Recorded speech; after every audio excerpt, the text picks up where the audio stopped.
சமையல் கலைஞரான மாதம்பட்டி ரங்கராஜ் தன்னை ஏமாத்திட்டதா ஜாய் கிறிசல்டா இப்போ ஒரு புகார் கொடுத்திருக்காங்க. மாதம்பட்டி ரங்கராஜும் ஆடை வடிவமைப்பாளரான ஜாய் கிறிசல்டாவுக்கும் ரகசிய திருமணம் நடந்ததா சில மாதங்களுக்கு முன்னாடி அனைவராலும் பேசப்பட்டுச்சு. அதை ஜாய் கிறிசல்டா அவங்களுடைய சமூக வலைதள பக்கத்திலேயே பகிர்ந்துக்கிட்டாங்க. எங்களுடைய கல்யாணம் முன்னாடியே நடந்துருச்சு, இப்போ நாங்க கர்ப்பமா இருக்கோம் அப்படிங்கிற மாதிரியான ஒரு பதிவையும் வெளியிட்டிருந்தாங்க. ஆனா இப்போ போலீஸ்ல என்ன புகார் கொடுத்திருக்காங்க அப்படின்னா, மாதம்பட்டி ரங்கராஜ் என்ன கல்யாணம் பண்ணி கர்ப்பமாக்கிட்டு இப்போ என்ன ஏமாத்திட்டாரு அப்படின்னும் அவர் மேல நடவடிக்கை எடுக்கணும் அப்படின்னும் புகார் கொடுத்திருக்காங்க.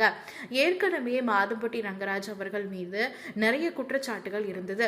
முதல் மனைவி உயிரோட இருக்கும்போது அவங்க கிட்ட டைவர்ஸ் வாங்காமையே இரண்டாவது திருமணம் எப்படி பண்ணாரு, அது எப்படி எல்லாரும் ஒத்துக்கிட்டாங்க அப்படிங்கிற மாதிரி சமூக வலைதளங்கள நிறைய விமர்சனங்கள் அவர் மேல எழுந்தது.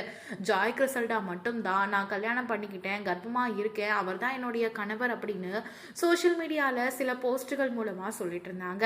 ஆனா இதுவரையும் மாதம்பட்டி ரங்கராஜ் அவர்கள் தன்னுடைய வாழ்க்கை பத்தி எதுவுமே சொன்னதில்லை அப்படின்னு தான் சொல்லணும்.